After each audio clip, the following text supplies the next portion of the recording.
নমস্কার, আমাদের চ্যানেলে আপনাদের স্বাগত জানাই। ১৬ই বৈশাখ ১৩০৪ বঙ্গাব্দের ইংরেজি ১৮৯৭ সাল মহাকবি সাধু রামচাঁদ মুর্মুর শুভ আবির্ভাব দিবস। সাঁওতালি সাহিত্যাকাশের উজ্জ্বলতম জ্যোতিষ্ক। তিনি ছিলেন কবি, সাহিত্যিক, দার্শনিক, শিল্পী, সমাজ সংস্কারক, এক কথায় বহুমুখী প্রতিভার অধিকারী।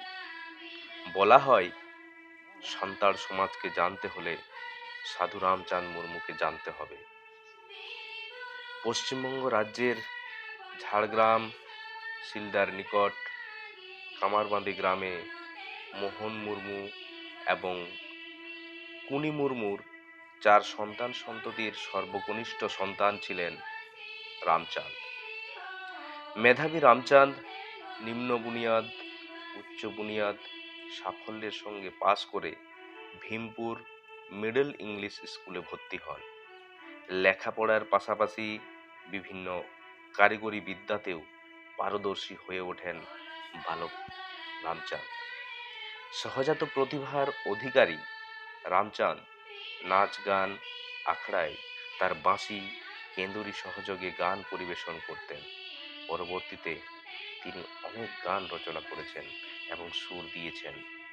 তার রচিত সঙ্গীত দেবন্তিঙ্গুন আদিবাসী বীর এখনো সমগ্র বিহার, ঝাড়খণ্ড, বেঙ্গল, আসাম, উড়িষ্যার সাঁওতালদের শিরা ধমনীতে বিদ্যুৎ শিহরণ জাগিয়ে তোলে। একদিকে সাঁওতালদের হিন্দুত্বকরণ, অপরদিকে খ্রিস্টান মিশনারিদের খ্রিস্ট ধর্মে দীক্ষিত করার প্রচেষ্টা। এরকম এক যুগ সন্ধিক্ষণে এই মহান সমাজ ধর্ম সংস্কারকের আবির্ভাব। এছাড়া এটাও তিনি উপলব্ধি করেছিলেন, নিজ ধর্মের প্রতি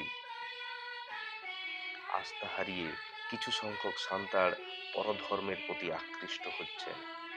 তিনি সাঁওতালদের নিজস্ব সারি ধর্ম এর সার কথা গানের আকারে প্রচার করতে লাগলেন। রচনা করলেন সারি ধরম সেরেং পুঁথি। মাতৃভাষা মাতৃদুগ্ধ সম, এই আত্মবাক্যটি তিনি উপলব্ধি করতে পেরেছিলেন বলেই সাঁওতালি ভাষার স্বতন্ত্র লিপি মজদাঁদের আঁক তৈরি করেছিলেন, যা পণ্ডিত রঘুনাথ মুর্মুর অলচিকি লিপির থেকেও প্রাচীনতর। কিন্তু অর্থাভাবে তিনি প্রচার ও প্রসার করতে পারেননি। এমনকি জীবিতকালে তিনি তার অমর সাহিত্য কীর্তিকে মুদ্রিত আকারে দেখে যেতে পারেননি আর্থিক অনটনের জন্য। তার মৃত্যুর পর সাধু রামচাঁদ মুর্মু উইহের বাথান এবং মারাংবুরু প্রেসের কর্ণধার ডক্টর সুহৃদ কুমার ভৌমিকের উদ্যোগে সারি ধরম সেরেং পুঁথি, অলদহ অনড়হে, কাব্যিক ছন্দে সাঁওতাল জাতির সৃষ্টি বিষয়ক গ্রন্থ লিটে গডেত, নাটক সংসার ফ্যান্ড, সমাজ সংস্কৃতি ও ধর্ম বিষয়ক গ্রন্থ ঈশ্বর গ্রন্থাগারে প্রকাশিত হয়। এছাড়াও পশ্চিমবঙ্গ সরকারের তথ্য সংস্কৃতি দপ্তরের উদ্যোগে ১৯৯৭ সালে কবির জন্ম শতবার্ষিকী উপলক্ষে সাধু রামচাঁদ অনলমালা প্রকাশ করেন।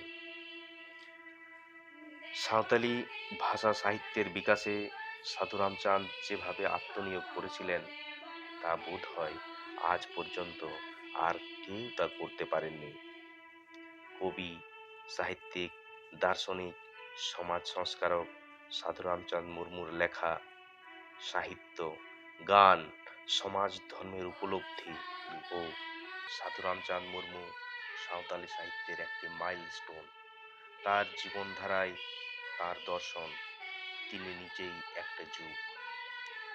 পশ্চিমবঙ্গ সরকার ২০১৭ সালে এই মহান দার্শনিকের নামে শ্রদ্ধাঞ্জলি জানিয়ে ঝাড়গ্রাম বিশ্ববিদ্যালয়কে সাধু রামচাঁদ মুর্মু বিশ্ববিদ্যালয় নামে নামকরণ করেছে।